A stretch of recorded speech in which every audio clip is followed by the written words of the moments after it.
Hey, my dears! It's me, Menopause Barbie, but I'm dressed as my version of the Scarecrow from The Wizard of Oz. And since I'm made of hay, you received my less than formal greeting of hey. But unlike the real Scarecrow, I've got a hat made of a kind of hay too. My straw hat is so much more consistent with hay than that ratty old brown cloth hat that the real Scarecrow wore. You've come to my farm where almost everything is made of hay. So hey, we're going to have a real hay day, both literally and figuratively. The problem with hay is that it hides a lot of things. I can't count how many things I've lost in a haystack. And once something is lost in a haystack, you're likely to have difficulty ever finding it. Well, despite the difficulties of finding anything in a haystack, you have managed to find a complete, unbiased education on menopause here at Menopause University. And we're going to see what we can find in our haystack. This education is all about your menopause, your way, regardless of whether or not you find your way in a haystack. And we address everything, no matter what the hay. And today we're moving to the next topic in our unit on epithelial ovarian cancer, diagnosis. We'll search the entire haystack for it. Let's see what we find. Chapter 32 is the epithelial ovarian cancer in my book, and you will find this topic on diagnosis there, but of course, without the hay or the fun. You know, I always try to present these videos in a manner that makes it impossible for you to forget the lesson. So let's review what you've learned in the last few videos on symptoms, screening tests, and risk assessment tools so that you can apply it here to the topic of diagnosis. 3 weeks ago, in video number 434, you discovered that the symptoms of epithelial ovarian cancer are quiet, vague, and non-specific, for which we used the tagline, "You snooze, you lose." You also learned that the symptoms manifest in the wrong place at the wrong time, meaning that they are GI and GU symptoms rather than GYN symptoms. So you have abdominal bloating, increasing abdominal girth, and urinary urgency, but they occur daily, making them seem like a new normal. And they get progressively more severe over a 4-month period of time. That's when they become severe enough for you to think they aren't normal.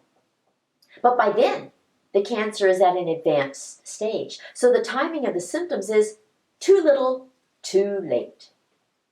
These 3 taglines, you snooze, you lose, wrong place at the wrong time, and too little, too late, add up to a situation in which the diagnosis is made when the cancer is very advanced. What the hey? So trying to diagnose epithelial ovarian cancer based on symptoms alone is like trying to find a needle in a haystack. And then in video number 435, you discovered that in addition to the symptoms that are quiet, vague, and non-specific, and in the wrong place at the wrong time, there is no worthy screening test for epithelial ovarian cancer. So we have no way to screen all women for it. All the potential screening tests are completely unworthy of diagnosing epithelial ovarian cancer. So screening is like trying to find a needle in a haystack too. After that, in video number 436, we discussed risk assessment for epithelial ovarian cancer.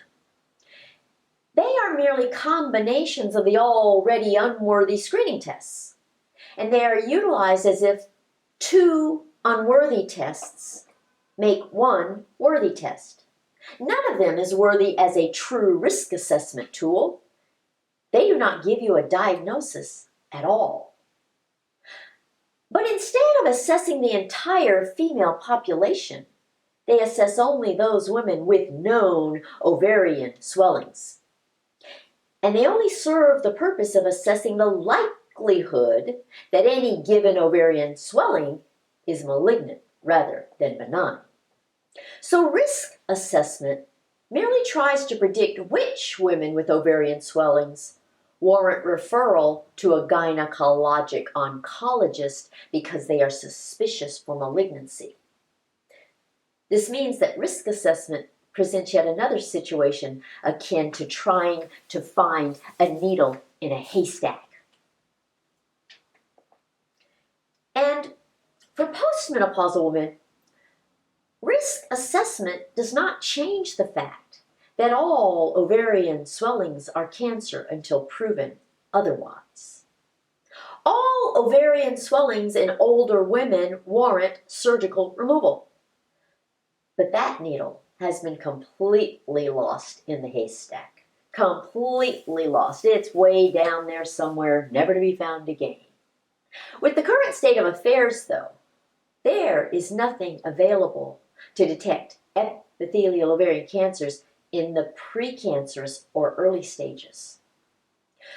So, with vague symptoms, unworthy screening, and wrong risk assessment tools, we are still unable to make the diagnosis of epithelial ovarian cancer.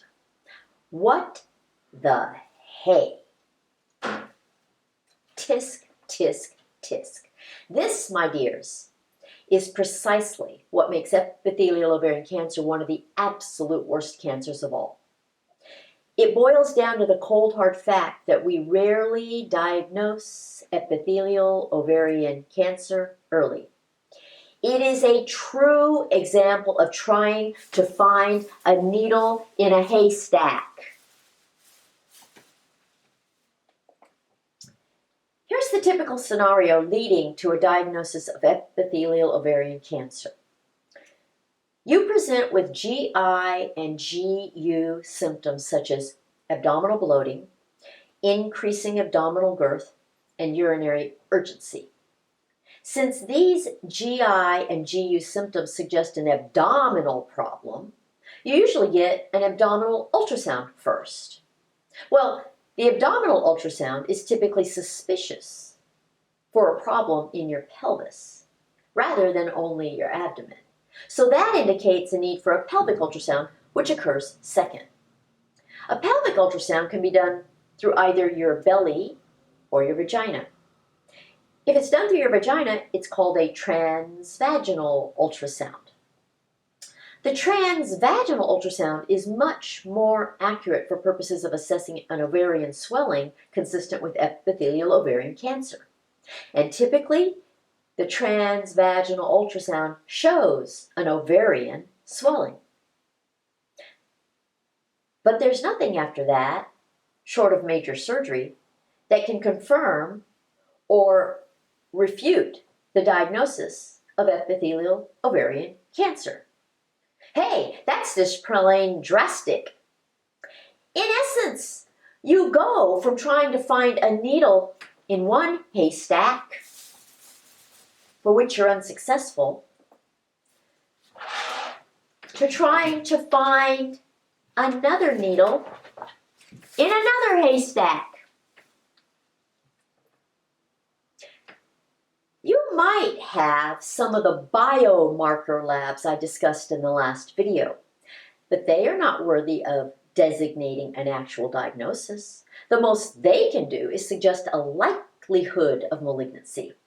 And if malignancy is likely, all they do is support referral to a gynecologic oncologist for your surgery.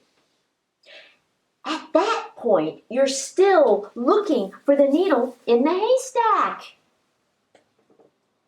So then you go on exploratory surgery to make the actual diagnosis. This can range from laparoscopic surgery through a telescope to an open laparotomy through which you do it with an abdominal incision. But wait, at this point, you are undergoing major surgery. and you still don't even have a diagnosis. It's as if you're still wallowing around in the haystack without having found the needle. So the surgery is the most critical aspect of diagnosing epithelial ovarian cancer. And there are two separate goals of the surgery. The first is to confirm the diagnosis of epithelial ovarian cancer.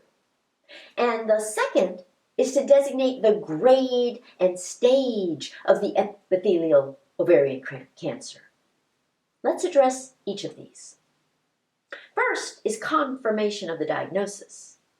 Now, when I say that you have to undergo a huge surgical procedure just to confirm the diagnosis, doesn't it sound extreme?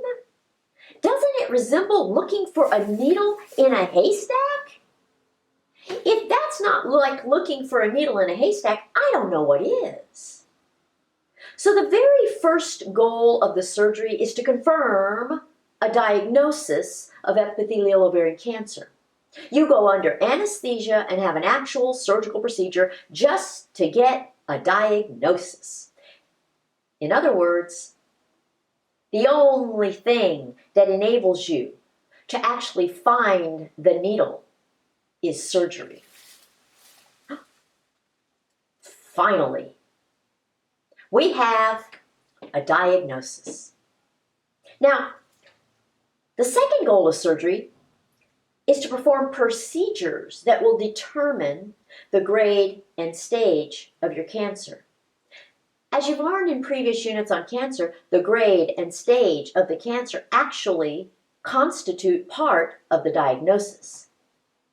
So, while you've found a needle in a haystack, you've not yet determined how large the needle is. This may be as large as it is, or it might be like this. We don't know yet.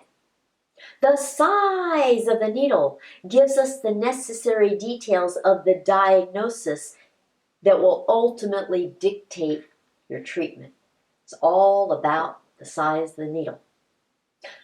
But wait! At this point in the process, you may not be able to pull the whole needle out of the haystack. You may just see a little glimmer of it and have to dig deeper in the haystack to reveal the whole needle. Or you might find half of the needle in one haystack and have to search the other haystack for the other half. You might have two haystacks. This is because, believe it or not, diagnosing epithelial ovarian cancer really does involve two separate haystacks, meaning it may involve two separate surgeries just to get a diagnosis. The actual surgical procedure you undergo initially depends on your surgeon and the surgical findings during the exploration for confirmation of the diagnosis. This is the case because if the findings confirm a diagnosis of epithelial ovarian cancer, a massive surgical procedure will be necessary as part of both your diagnosis and treatment. So surgery really constitutes two things: diagnosis and treatment. But whether they are both done as one surgical procedure or as two separate surgical procedures depends on your surgeon. In other words, the surgery can constitute one haystack or two haystacks. So now I'll discuss the details of both the surgeon and the surgery and explain why they can constitute two separate haystacks. The first haystack is a scenario in which your surgeon is a general gynecologist that is not a specialist in cancer surgery. In that situation, he or she is only skilled enough to confirm the diagnosis of epithelial ovarian cancer. That's just the first haystack. So he or she will make the diagnosis by visual inspection, possible collection of abdominal and pelvic fluid, and possible biopsy of tissue. All of these things serve merely to confirm the diagnosis of epithelial ovarian cancer. They do not serve as treatment. And as I mentioned earlier, the second goal of the surgery is treatment. So if your surgery is not a gynecologic oncologist, the surgery will serve only the purpose of confirming a diagnosis of cancer. You will not know the precise kind of cancer yet, and you will not know the extent of the cancer yet. But hey, the general gynecologist is not skilled in performing the actual surgical procedures for treating epithelial ovarian cancer. So once your general gynecologic surgeon determines that you have epithelial ovarian cancer, he or she will end the procedure and refer you to a gynecologic oncologist for the actual surgical treatment. Of course, this means waking up from this diagnostic surgery and scheduling a date to go back under anesthesia for the therapeutic surgery. In essence, you will have searched only the first haystack and found only half the needle. But hey, on the other hand, if you are already in the care of a gynecologic oncologist, he or she can do both parts of the surgery: confirmation of the diagnosis and treatment. In other words, a gynecologic oncologist can perform the surgical procedure that constitutes part of your treatment. Another way of saying that is that a gynecologic oncologist can condense the two haystacks into one haystack. So instead of finding just half of the needle in one surgical procedure and the other half in a separate surgical procedure, a gynecologic oncologist can find the whole needle in just one haystack. The distinction between the kind of surgeon that performs the surgical aspect of your treatment as either a general gynecologist or a gynecologic oncologist is a critical one. And that's because surgery by a gynecologic oncologist has a huge positive impact on outcomes. Women who have their surgery performed by a gynecologic oncologist have much lower surgical complications, recurrence, morbidity, and mortality. So gynecologic oncologists are better at finding whole needles in haystacks than our general gynecologists. I've told you that all ovarian swellings in postmenopausal women are cancer until proven otherwise. So if you have any ovarian swelling after you become postmenopausal, definitely have a gynecologic oncologist perform your surgery. When the gynecologic oncologist performs your surgery, he will send all the excised tissues to the pathologist. And the pathologist will examine everything microscopically. The microscopic diagnosis is what gives you a definitive final diagnosis. There are two aspects of the microscopic evaluation of the surgical specimen that specifically designate what kind of cancer you have. First, it designates the cell type and aggressiveness of your cancer. Second, it determines the extent of spread of your cancer. The terms that we use for these two things are terms that I've taught you before: grading and staging. Grading refers to the cell type and personality of your cancer, including its degree of differentiation or aggression. Staging refers to the extent of spread of your cancer. You've seen in all the other cancer units that we have grading and staging classifications for all cancers. The big difference between epithelial ovarian cancer and all the other cancers we've covered is that epithelial ovarian cancer is the only one for which you essentially have no idea you have cancer until after the actual pathological evaluation of the specimen. So you go to sleep for the surgery not knowing whether or not you have epithelial ovarian cancer. And you wake up to discover that you indeed do have epithelial ovarian cancer. If that's not enough to make you say, "What the hey?" I don't know what is. Do you see why I used this needle in a haystack analogy for this lesson? It isn't until days after the surgery that you finally receive a final diagnosis that specifically designates the cell type of your cancer, its degree of differentiation or aggression, and the extent of spread. As I mentioned earlier, the surgical procedure will also constitute part of your treatment. And I'll tell you more about the actual procedure in the video on treatment, which is 2 weeks from now. The bottom line is that merely confirming a diagnosis of epithelial ovarian cancer involves a surgical procedure to accomplish 3 separate things: confirmation that you actually have cancer, designate the cell type and aggressiveness of the cancer, and determine the extent of spread of your cancer.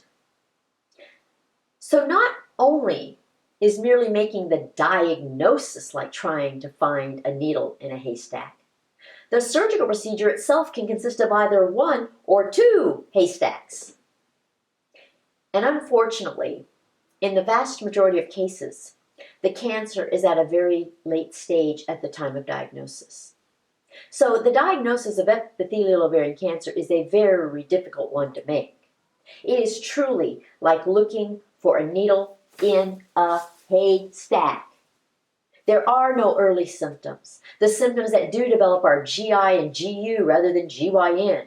There is no worthy screening test. The risk assessment tools try to force 2 or more wrongs to make a right. And even when you do suspect the diagnosis of epithelial ovarian cancer, you require at least 1 surgical procedure just to confirm it.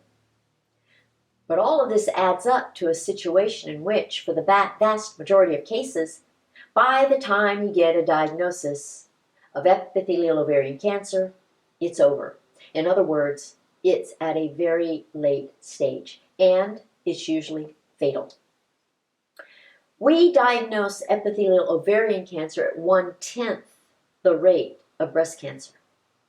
That's shocking, hey? I lived in Whistler, Canada for a while, and there people say "hey" a lot, but they usually add it to the end of the sentence, and in that case, it's H-E-Y rather than H-A-Y. They'll say, "This menopause education has been incredible, eh?" And they say "a" as opposed to "hey." A at the end of the sentence essentially converts a declarative statement into a question. Anyway, regardless of whether you say "hey" or "a," making the diagnosis of epithelial ovarian cancer is like trying to find a needle in a haystack. Eh? Now, there is one instance in which we do find epithelial ovarian cancer very early, and quite easily. Here's how. You have some pesky gynecologic problem for which you decide to have a surgical procedure. Maybe it's fibroids. Maybe it's endometriosis. In any case, you just decide to have your ovaries removed as part of the surgery. You do so voluntarily, not because of a specific ovarian abnormality. You just might want them removed if you've had endometriosis in order to prevent continuation of the disease. You might be fully or nearly postmenopausal. Whatever the case, you just decide that you want them gone. So your general gynecologist, comme moi, performs your surgery. I find your ovaries to be completely normal to the naked eye. But I remove them because you requested that I do so. Your surgery is flawless. and you go home as scheduled. A few days later, the pathologist calls me and says, "Hey, Dr. T, you won't believe what I found." And I say, "Won't I? What did you find?" And the pathologist replies, "You know those normal appearing ovaries you removed on Mrs. X a few days ago? Well, one of them contained occult epithelial ovarian cancer."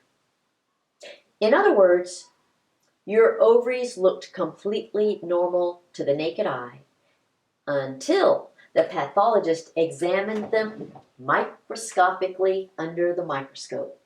And that's the only way we find epithelial ovarian cancer early. This is called an occult cancer. An occult cancer is one that a doctor discovers incidentally or accidentally. Sometimes it's actually large enough to see with the naked eye, but other times it's microscopic. In the case of epithelial ovarian cancer, it is most commonly microscopic. And that's because once it's there, it progresses silently for a long time before presenting symptoms that you do not associate with your reproductive tract. An occult cancer is truly a needle in a haystack.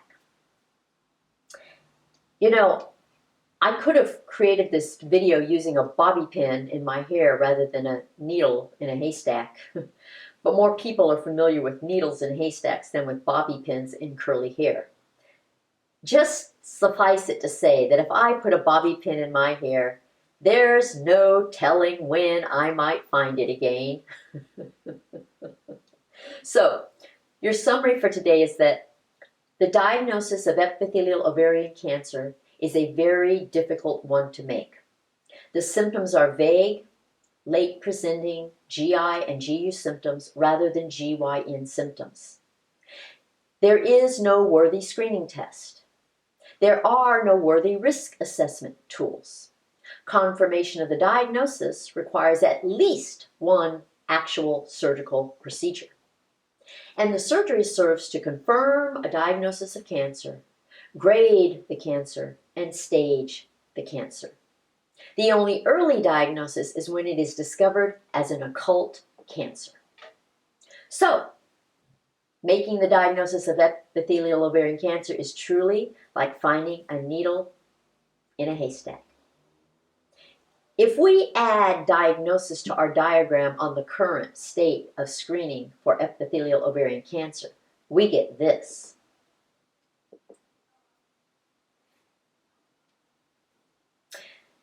Needless to say, this is the most depressing cancer we have covered or will cover, and the treatment is no more uplifting.